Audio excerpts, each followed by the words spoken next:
everyone, assalamu alaikum, namaste, sat shri akal, welcome back to your YouTube channel. This is me Saima Pirzada and you are watching Saima Pirzada Reaction channel. तो कैसे हैं आप लोग? आज हम देखने वाले हैं रिजवान सर जो है, रिजवान अहमद जो है उनकी वीडियो, और वो बेसिकली एक ठग लाइफ है और इसमें जो है एक फीमेल हिजाब पे हैं और हिजाब के ऊपर कुछ आपको पता है कि रिसेंटली कंट्रोवर्सी चली थी हिजाब पे, तो उससे जो रिलेटेड जो है वो ये कुछ फ़नी कुछ है ठग लाइफ। तो उसमें से कुछ डिबेट में से कुछ फ़नी वर्ड्स निकाले गए हैं, कुछ लाइंस निकाली गई हैं, कुछ क्लिप्स निकाले गए हैं। सो बड़े मज़ा आने वाला वीडियो देखकर। So let's start the video. Original video का लिंक डिस्क्रिप्शन में मिल जाएगा। बाकी वीडियो को ना तुम लोगों ने दिल पे नहीं लेना, enjoy. Okay, so let's start the video. क्या महिला को यह अधिकार है कि वो हिजाब पहन के पूरा मेकअप करे, लिपस्टिक लगाए और टीवी पर आए और अपना पूरा चेहरा दिखाए इस्लाम की नजर से? क्या इस्लाम इस मेकअप की इजाजत देता है? और औकात है किसी की चाइना के एम्बेसी के बाहर भी जाके कर दे प्रदर्शन? तीनों बैठे, किसी की हैसियत नहीं है, चाचा जीपिंग झोर झोर के बराबर कर देते हैं। इस्लाम के नजरिए से ये अलाउड नहीं है। शर्म नहीं आ रही है? तुझको मिर्ची लगी तो मैं क्या करूं, तुझको मिर्ची। हे भारत के राम जगों में तुम्हें जगाने आया हूँ, स्वधर्मों का धर्म एक बलिदान बताने आया हूँ। आपको लगता नहीं है इसी कट्टरपंथ के खिलाफ है और इसी कट्टरपंथ को बढ़ावा देने की कोशिश है। जब आप स्कूलों में हिजाब की बात करते हैं, आपने हिजाब डाला हुआ डिबेट के अंदर, किसी ने आपको रोका? ना, सुनिए पहले पूरी बात सुनो। आपने हिजाब डाला हुआ है, किसी ने आपको बहस में रोका? नहीं रोका। आप टेलीविजन पे आइए, आप अपने मोहल्ले में जाइए, आप अपने काम पे जाइए, आपको जहाँ हिजाब डालना डालिए। लेकिन स्कूल के अंदर हिजाब की वकालत करते करते कत्ल तक हो गई है कहानी, रोकने की हिम्मत नहीं है कत्ल तक हो गई है। नहीं देखिए मैडम, ये हिम्मत कोई तालिबान नहीं है कि हिम्मत नहीं होगी तो गर्दन कट जवाब जाएगी। देती हूँ तो मुझे बोलने दीजिए। सिखों की पगड़ी भी तो बैन नहीं कर रहे ना। जैसा सिखों की पगड़ी उनके मजहब में जरूरी है, वैसे ही हिजाब हमारे मजहब में जरूरी है। सिखों की पगड़ी भी तो बैन नहीं कर रहे ना। जैसा सिखों की पगड़ी उनके मजहब में जरूरी है, वैसे ही हिजाब हमारे मजहब में जरूरी है, जो कि बैन नहीं करना चाहिए। दूसरी बात, उत्तर प्रदेश में बीजेपी के एमएलए ने कहा कि हर मुसलमान के सिर पर मैं तिलक लगवा दूंगा, अगर फिर से जीत गया तो हिजाब निकाल दूंगा। हर जगह मुसलमान औरतों को ह्यूमिलिएट किया जा रहा है, उनका हिजाब खींच के धक्के दे रहे, मार रहे हैं। साध्वी प्रज्ञा बोलती है कि सिर्फ हिजाब घर में पहनो, बाहर नहीं। क्या ऐसे बयान देना सही है? भगवा लहरा देंगे, गजवाए हिंद बनने नहीं देंगे। गजवाए हिंद बनेगा उनके कुछ किसने बोला था? और आज जो बीजेपी के लीडर्स ने दंगे फसाद भड़काए हैं, कर्नाटक का मेयर का जिम्मेदार कौन है? बीजेपी के प्रवक्ता से मैं पूछना चाहती हूं। देश की आन बान शान है। डॉक्टर त्रिवेदी, देखिए अभी कोर्ट ने तो ये कह दिया ना कि कोई भी धर्म वाला अपने धार्मिक चिन्ह पहन के नहीं आएगा। उसने सिर्फ हिजाब के लिए नहीं रोका है, सारे धर्मों को रोका है, मगर उसके बावजूद अड़ेंगे यही कि हमें कोर्ट का डिसीजन नहीं मानना है, प्रोसीडिंग के दौरान भी नहीं मानना है। अफजल गुरु के मामले में सुप्रीम कोर्ट ने जजमेंट दे दिया, तब भी कहा जाता है कि अफजल के साथ गलत हुआ। याकूब मेनन में सुप्रीम कोर्ट ने जजमेंट दे दिया, वो गलत हुआ। राम जन्मभूमि पे दे दिया, नहीं उसके बाद बाबरी मस्जिद हमारे दिल में है। तो आपको तो मानना नहीं है, चाहे जांच हो रही हो, जांच चल रही हो, जांच नहीं हुई हो, जांच कंप्लीट हो गई हो, न्यायालय पूरा हो गया हो, तो बात। दूसरी बात, आपने कहा कि तालिबानी हत्या क्यों कहा जा रहा है? उसका कारण यह है मैडम, केरल है बगल में कर्नाटक के, वहां फादर जोसेफ का हाथ काट दिया गया था, काट दिया गया था, कहा नहीं गया था, कर दिया गया। थोड़ा बगल में दूसरी तरफ आइए, आंध्र प्रदेश में 25 करोड़ 20 करोड़ बनाम 100 करोड़ सीधे दंगा भड़काने का वो किया गया था।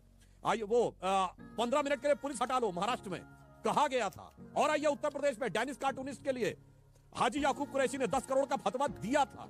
और आइए बंगाल में मालदा में बवाल से लेकर मिथिलेश तिवारी को गोली मार दी गई थी।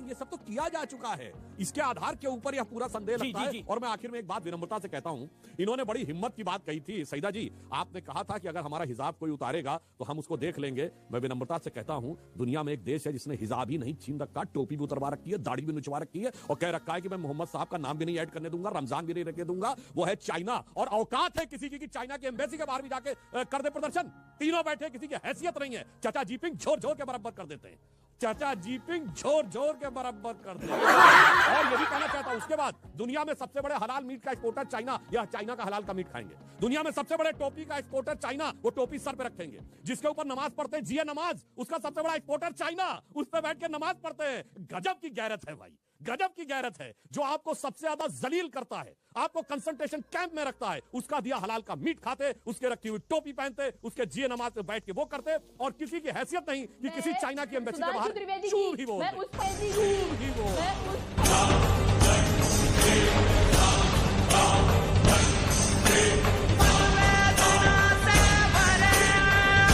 बहुत सीधा सवाल है, क्या आपको लगता है ये कट्टरता फैलाने का नतीजा है?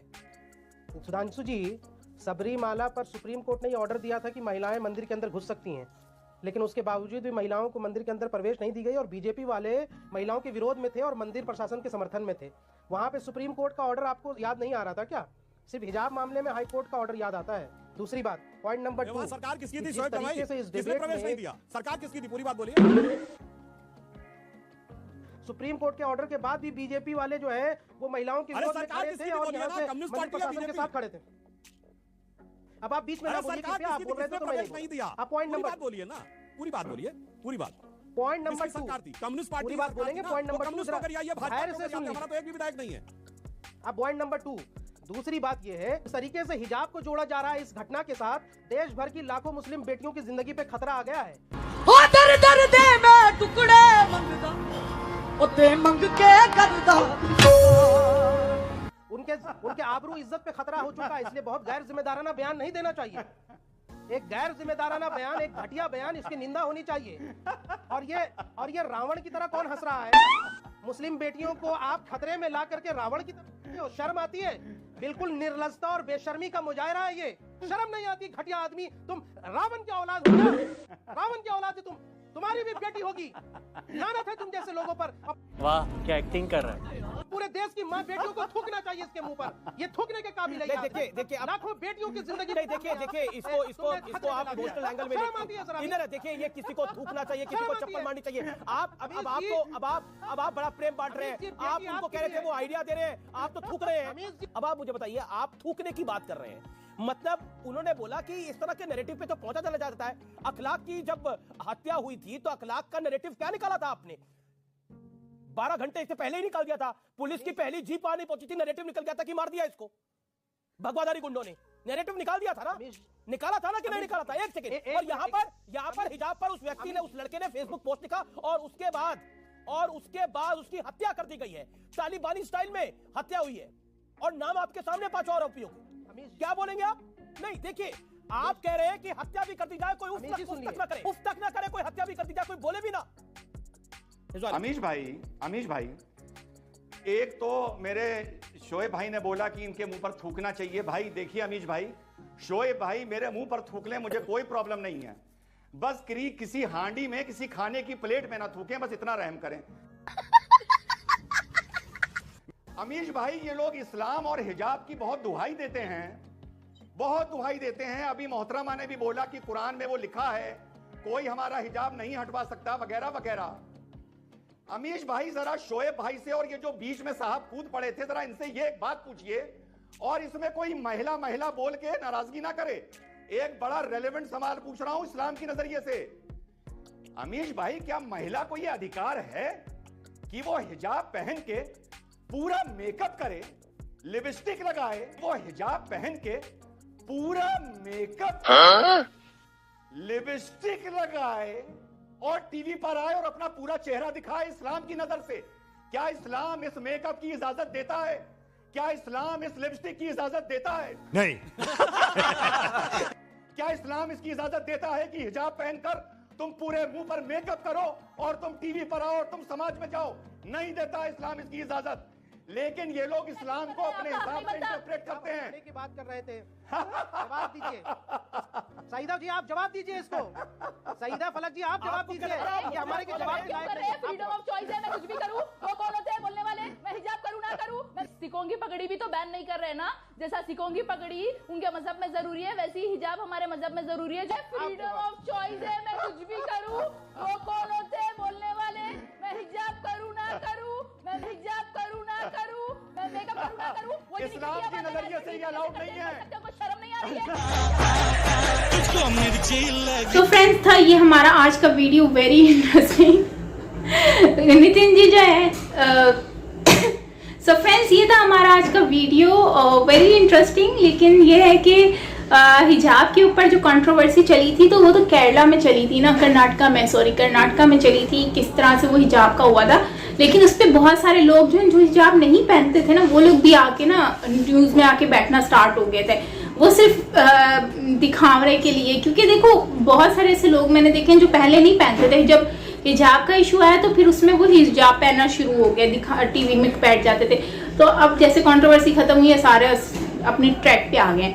तो खैर हिजाब में ये बात सही है कि देखो आप मेकअप करके बैठे हो, आप हर चीज़ आपने फिर हिजाब भी किया हुआ, तो आप प्रॉपर हिजाब कर लो या फिर एक प्रॉपर मतलब एक प्रॉपर रहो।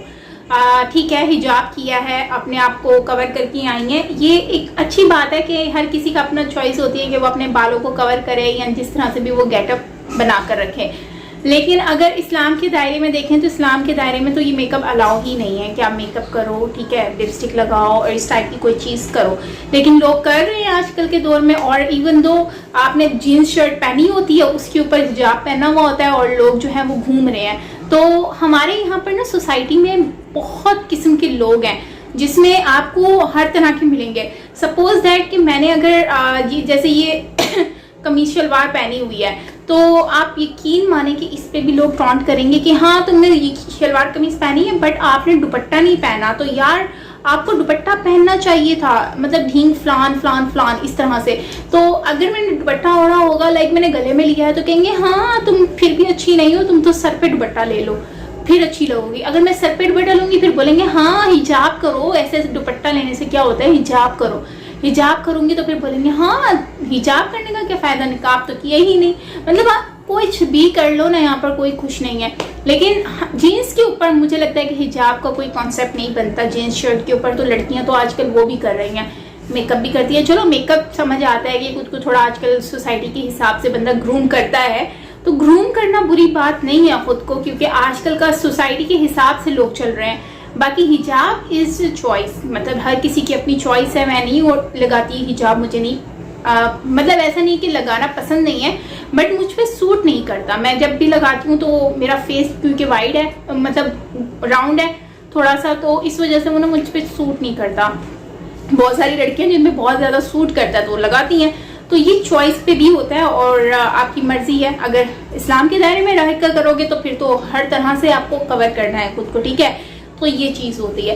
बाकी ओवरऑल जो है वो मैंने एक चीज़ नोट की है इस वीडियो में और वो ये है कि वो जो आंटी हैं उनको जब हिजाब के ऊपर बात की गई और मेकअप के ऊपर, तो वो काफ़ी गुस्से में आ गई और चिल्लाना शुरू हो गई, गुस्से में बात कर रही हैं। तो ये चीज़ मुझे समझ नहीं आती, जब इंसान खुद जो इंसान होता है जब वो गुस्से में जब उसके ऊपर कोई बात आती है तो वो बर्दाश्त नहीं करता। जब दूसरे पे बात करना होता है ना तो फौरन से बोल देते हैं, लेकिन जब खुद पे बात आती है ना तो फिर बर्दाश्त भी नहीं होता ना इनसे। तो प्रॉब्लम ही यही है कि ये कभी बर्दाश्त ही नहीं करते, इनको फिर गुस्से आ जाते हैं। तो ऐसे ही होता है। एनीवेज ये इंसान की आदत है कि वो कभी भी मतलब दूसरों को बोलते वक्त एक बार भी नहीं सोचता और खुद पे जब आ जाती है तो बर्दाश्त नहीं होती। और स्पेशली जो फीमेल्स होती हैं वो तो चिल्लाना शुरू कर देती हैं। स्पेशली जो झूठे लोग होते हैं ना वो हमेशा चिल्लाते हैं। जब उनको पता चल जाता है ना हमारी बात तो पकड़ी जा रही है, हम फंस रहे हैं, तो फिर वो चिल्लाना शुरू कर देंगे कि ताकि वो बात जो है ना उसी में घूम फिर जाए। तो मुझे लगता है कि चिल्लाने से कोई फायदा नहीं होता, सच सच होता है और सच सामने आता है हर हाल में। सो गाइज आपका क्या कहना है इसके बारे में ज़रूर शेयर करना कमेंट सेक्शन में। बाकी मेरी बात कोई बुरी लगी हो तो उसके लिए माजरत। और यस मेरा व्लॉग आ गया है on Saima Pirzada vlog channel पर, तो ज़रूर देखिएगा, आपको अच्छा लगेगा। सो मिलते हैं नेक्स्ट वीडियो के साथ, अपना ख्याल रखिएगा। Till then take care, bye bye.